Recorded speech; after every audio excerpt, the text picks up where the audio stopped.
Hello, you wonderful people, and welcome to another episode of Super-Fanta-Fi. This being a show where I talk about TV shows of the supernatural, fantasy, and or science fictional genre. For today's episode, I'm going to talk about the latest episode of Evil. A lot of really interesting things went down in this episode, so let's break it down.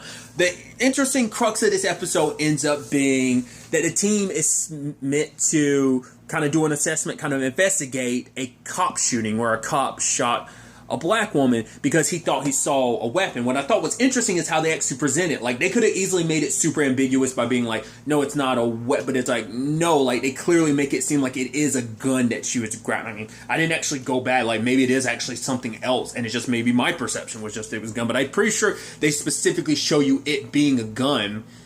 And so, but now it seems like, no, it turns out it was a cell phone.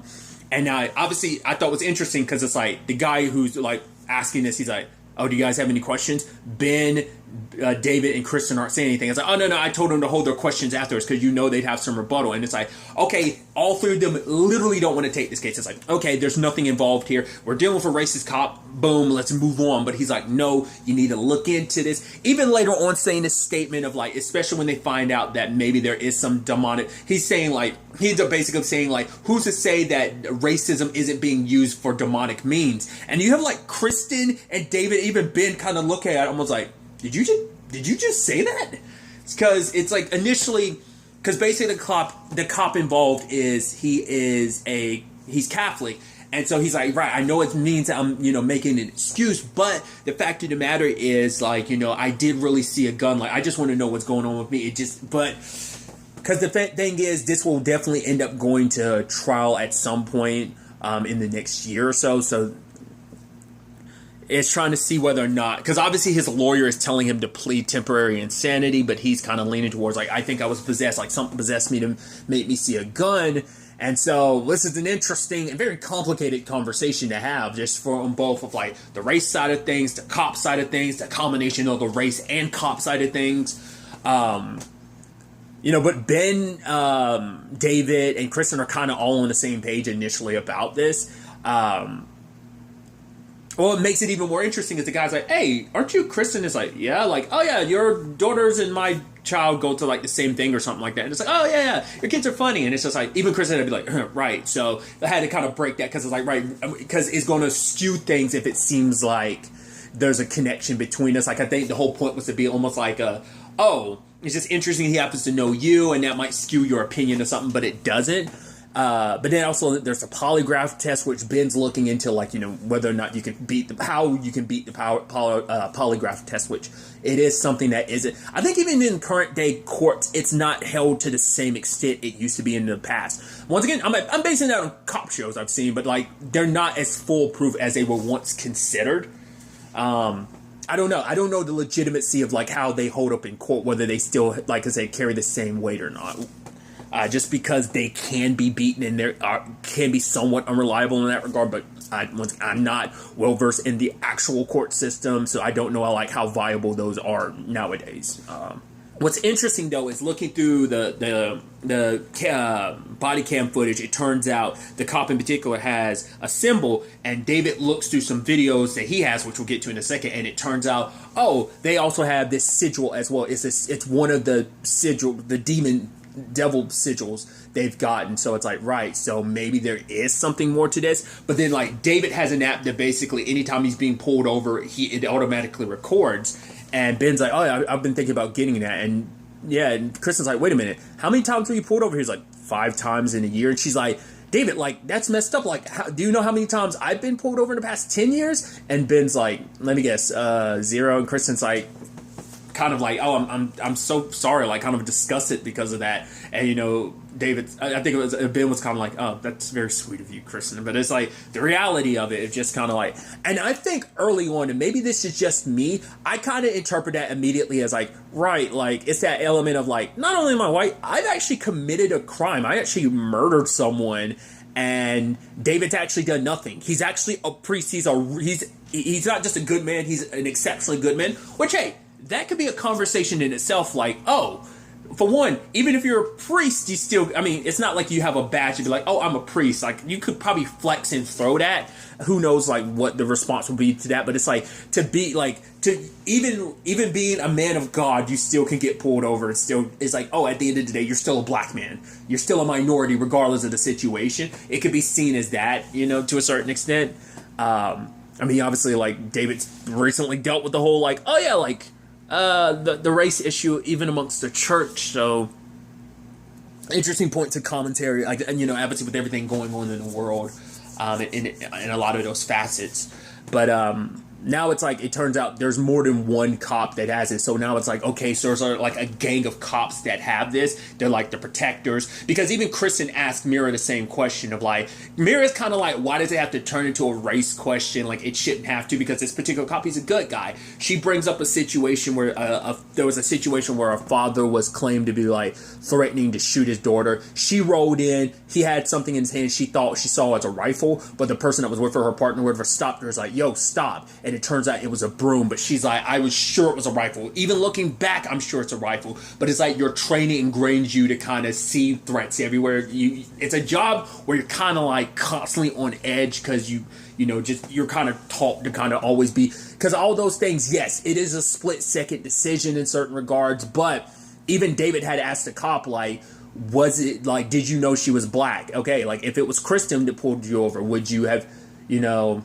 if it was someone like Kristen, would you have, like, reacted the same way? He's like, if it was Kristen, he's like, no, not someone you know, someone that looks like Kristen White. Like, would you have, and even the cop being like, I don't know. He's like, I appreciate honesty, but it's like, if there was a situation where there was a gun, Kristen or not, and I felt like my life was in danger, I would have reacted the same way. So it's still give and take on, especially it gets complicated when, David, Ben, and Kristen are looking deeper into it, and they find out about this to the point that David's boss is gone, don't look into it anymore. I got a new case for you. It's like, whoa. Now that we found something deeper, you don't want us to investigate anymore because of the ties to, like, you know, now you're trying to make it more than what it is, because David's actually suggesting that maybe there's some connection to it, because the tattoos come from like a cop TV show that they watch, that a lot of these cops watch, and so they're mimicking that, especially because the lead is one of those renegade cops, which, to be fair, there are quite a few TV shows that's like, oh, here's a cop that kind of colors out of the line, but he fights for justice. There are so many crime drama and cop shows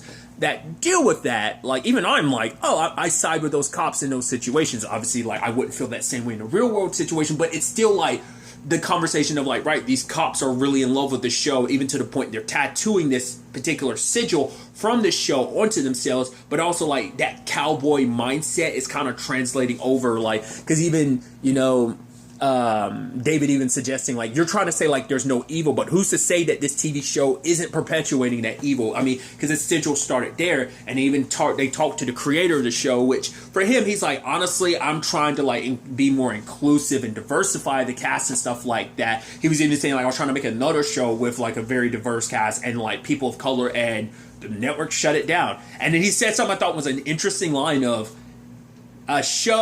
people in real life will be like, oh yeah, like Black Lives Matter, like you'll get a whole bunch of people joining together because of that. But if you translate it onto TV and make it a show that includes something like Black Lives Matter, people will turn off. And Ben's like, yes, he's a megalomaniac, but a lot of what he says is true. And it's like, it's an interesting perspective to kind of put out there in that regard. But because basically the guy was trying to say, like, my show, like, his show being kind of blamed for cops acting the way they do, like, you know, being potential bad seeds and stuff like that. Like, it's like, would you say the same thing about, you know, it's the same conversation about video games. So, like, oh, like, kids playing violent video games, does that make them more inclined to go, you know, do some terrible stuff? So it's like,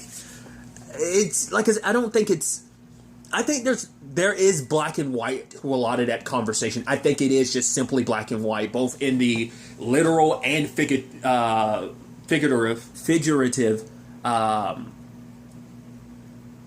manner but I do believe there are some areas of gray as well. I'm not trying to say the whole thing is an area of gray, because I think there is a lot of it that is black and white, but there is some gray in there. So, because even Mira was like, right, I'm a good cop, at least I like to believe I am, but it's like, in that instance, I could, like, going back to Mira's story, she's like, I could have killed that guy over something like that I thought I saw, but then she's like, but what does that mean for the next time in that situation where a father's threatening his daughter like that? Like, if I hesitate, that father could end up killing his daughter. So it's the things that cops kind of have to deal with. There's also Ben dreaming about the demon again, and interestingly enough, we learn a little bit more about Ben, that he was a part of he was basically went to school for like genetics and stuff like that. And so he ends up basically trying to like work on something that would genetically remove like abnormalities like in babies and stuff like that, to kind of eliminate it from a gene level. But there ended up like basically the people he was working with ended up continuing, and like a lot of that work led to like deformities amongst children. So Ben's like, I had nothing to do with that. But I think it's like and then the demon's asking, like, if you didn't have anything to do with it, then why'd you quit? Like, you could have made a lot of money, but you didn't. So it is a situation of, once again, kind of using his situation against him, much like Kristen, which I also gotta admit, George didn't come after Kristen as hard as this demon's coming after Ben, because I feel like the George thing was like fully one episode, and then like later on it popped up when like one of her daughters started dreaming about it. But other than that, it's like it wasn't as consistently like this thing is following Ben everywhere, even when it seems like he's awake, that maybe he was still dreaming at the time. But it seemed like he was wide awake when Kristen and Ben David and Kristen saved him a couple episodes ago. It's a whole conversation, but I just thought it's interesting like how much he's getting plagued by this thing. And so Kristen's like, oh, you having a night terrors? And she basically gives him the same response. And she's like, right, I killed my night terror. Like, yeah, I kept a weapon nearby so that I knew it was there. And then when I dreamed, I'd be ready for it. And Ben, at first I was like, I'm not understanding like what he was doing. I was like, you're playing this game? And it's not until like the dream sequence started, I was like, I get it. You're playing the video game. You're like flipping the knife around because you want it in your subconscious so that when you're asleep, you'll manifest it. And so when it shows up trying to put a ball gag in his mouth, it's like, nah. I like to play games. So that I look for. She's like, oh, I don't like games, and he's like, I do. Picks up the knife, and she's like, 2 against 1's not fair. And he's like, what? And he turns, and David's there with a sword. He's like, I've always been here. I was like, dude. And he's like, David. So obviously for him, it's about a conversation he has with David about asking for forgiveness, because for him it's like, you're the closest person that I have in my life that believes in God, well, the real God, in the sense of like this more like supernatural God.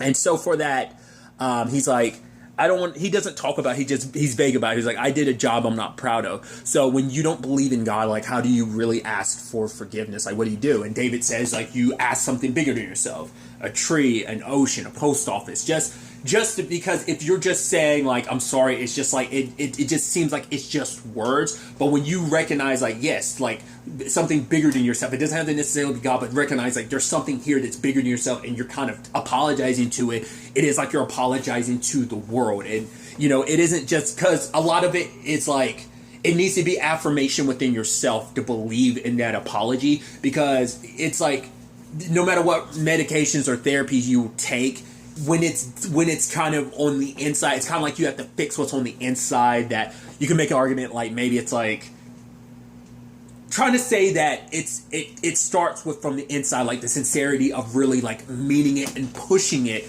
out there is what makes it count. And Ben thought it was so stupid, and he just goes to a post office, accidentally bumps into a mailman, and he's like, I'm sorry. And he's like, it's okay, it's fine. He's like, sorry, please forgive me. He's like, no, say you forgive me. He's like, I forgive you. You need some help, bro. And he's like, huh. He's kind of like, I did it. I'm like, I don't think that's necessarily what you were meant to do, kind of be in a situation. Like, a person isn't meant to be, like, but I guess because he's a mailman or he works at the post office, it's like you represent the post office. So it's like, by apologizing to one person, you're technically apologizing to what is the post office, which kind of is you apologizing to the world. It's a whole thing. Like, it's weird, and I guess he got what he kind of wanted. Great. We'll have to wait and see if he gets any more night terrors or not, whether he's done with that demon, but I doubt she's done with him. Kristen had to face George one particular way. It's just like, it ended with her kind of being like, right, we have to realize that it's not real, that he isn't what we think. Like, that's so maybe Ben will have the same response. I don't know. It's definitely interesting what they set up in that regard. Obviously, when it comes to the main part of this case, ultimately it's null and void because the cop in particular gets found not guilty by a jury. So it's like, right, he's back on the force and everything, and these questions they were asking immediately get shut down. So it's like, oh, so we always knew that it was going to end like this because most cops don't get indicted under these circumstances. So it is what it is. But David, confronts that dude. He's like, yeah, like at the end, he's like, yeah, you need to kind of back down. And David's like, is that a threat? He's like, no, but like, because in particular, it's related to that, the dude who makes all those cop shows. I mean, to be fair, like the guy that gave them this case and the guy who created the show, like they're tight anyway. So it's kind of like, yeah, you don't want to cause him any trouble. So Ben ends up getting pulled over, and the guy's like, oh no, I just want to make sure you get home because crazy world out there where dangerous things can happen. It's like, oh, so it's like that. Then Ben calls up David. David's like, no, I'm good. Well, not I'm good, but like, yeah, I'm literally being pulled over too. The cop giving him the look like, hang up the phone. And I'm like, okay. So Ben calls up Kristen. Kristen's fine. Like, of course she's going to be. So it's like, right, there's kind of a reprisal. Like, you guys suffer the reprisal, but it doesn't happen for Kristen, which that's going to be a whole conversation I'm going to get to later. But it is still that thing of like, okay, so we're being told to kind of back off of this because they had found out during their investigation a lot of those cops do moonlight on that show. So it's like, I mean, it's all about like this almost gang level club that they're a part of that's centered around this show. Because I think it's also like, yeah, we're tough guy, we're renegade, like we're like this main protagonist, like they kind of handle themselves like as cops like that. So I think there's that aspect, but also it's like, oh, you're messing with some of our side revenue. Plus it is a thing of like, oh, I get to be a part of this thing that I love and cherish. So I think there's a combination of all of that, plus a little bit of that bad seed when it comes to cops. There was a lot once again, there's so many layers to that. But speaking of the Kristen situation, Mira, first and foremost, comes to her about the whole situation of, so it turns out, Emily, LaRoe's wife, does have an alibi, but did you know she has a boyfriend? And Kristen's like, damn it. It's like, I accounted for her having an alibi. Now it's being, Mira's like, oh, but what if like her boyfriend's the one that committed because he doesn't actually have an alibi and he has a criminal record? So, and it's like, oh boy, and innocent people's going to get dragged down because of the criminal act that I did. I'm the one that murdered LaRoe, and I'm kind of getting away with it. Like, the whole point was to do it so that she wouldn't take the fall for it, but now it's like she kind of will because they're planning on taking both her and her boyfriend down. So, but then Mira shows up later on being like, oh yeah, like he actually has an alibi, so now it's like, right, like, I had to cover my bases. So Kristen, where were you? And stuff like that. It's like, oh, got back from her ex. Oh yeah, my friend, the exorcist, and her exorcisms. It's like, so it was a serrated blade, so can I check your knives? It's like, sure. And then she's looking at the closet, and there's her climbing axe, and it's like, is Mira going to notice? Is Mira going to ask questions? But Mira didn't. It's like, okay, good, cool. Everything's fine. Everything's copacetic. Oh, that's awesome. Now, right, your alibi is Lex's, right? Did she see you and everything? It's like, yeah, I tucked her in and everything.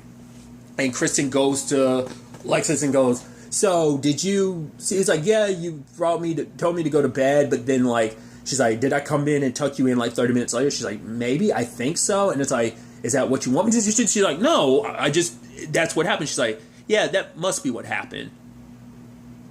But what I thought was an interesting conversation was Lexus being like, if you did leave mom, like Ben's like alarm system would have went off. But I guess it's like Kristen knows the codes to it, so she probably just shut it off. It's kind of what because then I was starting to think for a second. I was like, wait, could it have been like Kristen didn't actually do it, but she thinks she did it? But it's like, no, like it's most likely she knows the code, so she was able to disable it before she left and then re-enabled it before she came back. But with that being a thing, they probably could check of like, your security system was deactivated at this time. Like I think the security systems do keep records of stuff like that, so that could be an issue. But then, like, you have Lexi being like, oh, like, she talks to their grandmother, who doesn't want to be called grandma, about it. And she has that whole weird Eddie thing that I was like, because she was doing it when Mira was there, and then she does it with Lexi. It's like, no, she's saying, like, tell the truth. But, like, mom, you sure? Even if it hurts mom, she's like, your mom's always you're going to do more harm by lying. And maybe the argument is, maybe she would have. It's all, but it's like, especially with everything that's going on, Lexi, you kind of want her to be on the up and up. Once again, it's just interesting that she ends up being Kristen, because it's so interesting, like, how much does revolve around. I mean, to be fair, it's branching out to your other children too. Like, it's not like all 4 of your children have been touched by all the craziness, especially your other daughter being affected by things. Last episode, Z is for zombie episode. But also, it's like, right, like, a lot of it still kind of goes back to Lexi, that I'm like, I don't, that it's just like so much circles around that daughter of yours, and I think it's just going to become more and more of a larger plot point and thing. Granted, like, she's had her moments over the course of this season so far of like, definitely something up, but it hasn't really been as bad as previous situation. It's not as bad as the one that was kind of connected to the Jinn, or the one last season, which the parents ended up killing them. Like, that is, it hasn't been as wild as those. But her grandma brings her to the dolls and everything, and it's like, right, this is Eddie, and it's like, all you have to do is make a sacrifice. I'm like, this seems, I mean, not trying to like go against, but it's just, it came out of nowhere, like, which now I'm like, it must have something to do with her therapist. Kurt recommended her a therapist. At least that's the last thing we saw of it. Like, right, this will be our last session. Next time I'm gonna refer to you as a therapist, which I'm assuming ties into this. So I'm going to assume like that therapist is somehow potentially connected to all of like Leland and the demons and stuff like that. I don't know. But it's like, it's just such a weird thing. It's like, right, making I mean, it's not that crazy. It's a more modern day thing, but it's like, I mean, that's always been an ancient religious thing of making sacrifices, whether it's, sacrificing animals or virgins. That's been a thing in a, like, super, like, old days of, like, you sacrifice to gods. And I'm like, but also, like, who are you? You're sacrificing to Eddie, but like, who the hell is Eddie? Is Eddie a demon? Like, you don't know what you're sacrificing to.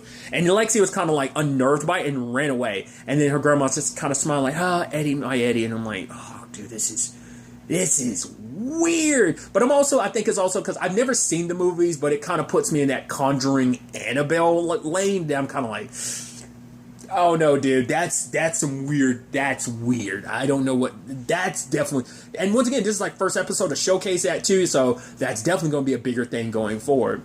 But obviously Kristen, when she gets a call from Ben, kind of gets this feeling like someone's out there, and I'm like, okay, I don't see anything. And then like she goes to sleep, wakes up, and sees a shadow. I'm like, oh boy. And then she looks outside her window and there's someone there, and she can't tell who it is. I'm like, is that supposed to be LaRoe? Sure as hell. The moment she went downstairs and she started going towards the kitchen, I was like, don't do it. Don't grab it. Don't grab. Do not grab the climbing axe. And what did she do? She grabbed the climbing axe. I was like, no! I was like, this is going to go terrible, because you already called Mira about this. What I thought was going to happen is the moment she gets out there, she's going to end up attacking someone. It's going to be a cop, and she's going to get arrested. And then that climbing axe is going to be taken into processing, and then they're going to find LaRoe's blood on it, despite the bleaching and everything.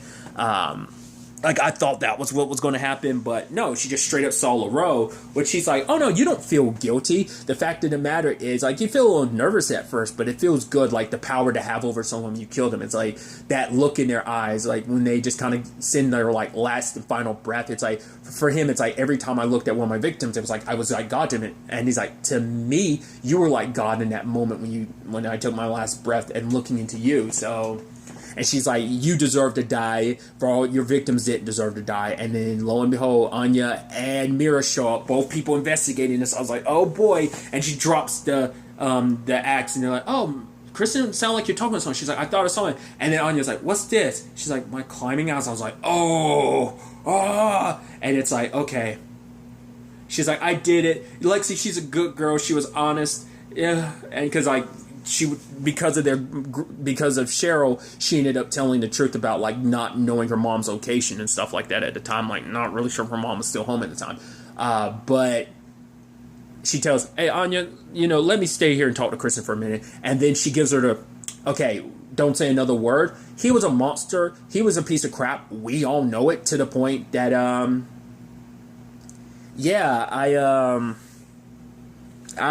every cop, recognizes that there are people who deserve to die, which I'm like, but that's the whole point of the system. You're not the judge, jury, and executioner. That's why the way the system is the way it is. Yes, it has its flaws, but in that regard, it's meant to be that checks and balance of it all. Like, because you're not supposed to you shouldn't be the one that dictates that, but you can make the argument that kind of do when you have it's a whole thing. It's a bigger conversation than just the episode, or just like, because there's like real world implications of what it all means. But it's kind of like, you're okay now that like her friends, because it's like, right, you've got a cop for a friend, which makes Kristen feel even worse, because it's like, okay, it was beforehand where I committed murder, I actually did a crime, and David and Ben still get the rough end of the deal, but I don't. But now it's like, not only am I being protected and let go for this, it's kind of like, yeah, we're going to sweep this under the rug. I even told my commanding officer, like, there's probably like, he had hundreds of enemies. I'm like, dude, that's going to make Kristen feel even guilty about it because of that. And then you add in the layer of like, what Mira says at the end, and I had to go, wait, did she just say what I think she said? I was like, those words couldn't have literally come out of Mira's mouth. Of like, and I think Kristen heard them too, because I think at the end she stops crying for a moment to be like, well, a combination of, right, I shouldn't feel guilty about killing him. Now I'm actually getting away with it. 3, did Mira just say what I think she said? It's like, oh boy.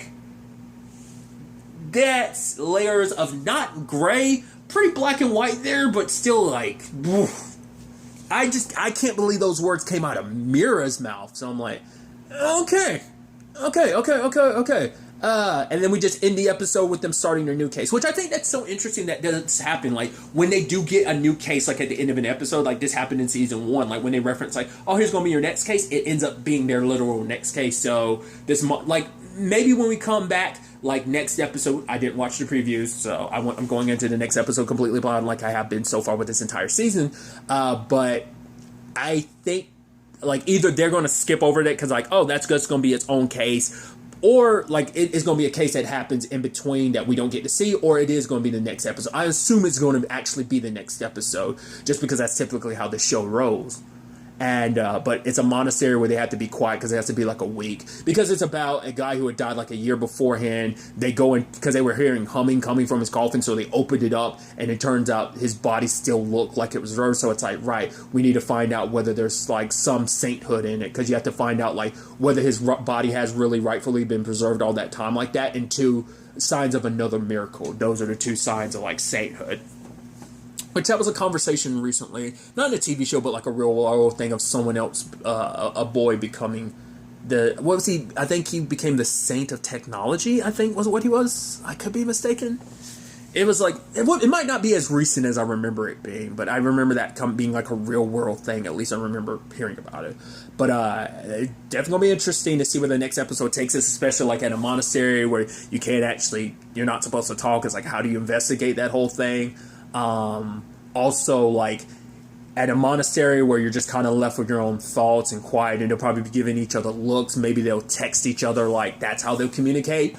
But also, or written notes, but also, like, with everything that's kind of going on with Kristen, like, maybe that's going to be floating through her mind. Just, I'm so curious to see where everything ends up taking us going forward into the next episode with everything that's going on, but especially this episode, like where this takes things going forward in so many facets and regards. But we'll ultimately have to wait and see. But really, that's all I want to talk about today. Because I mean, be happy, be safe, live life to the fullest, and enjoy it. Good day and goodbye.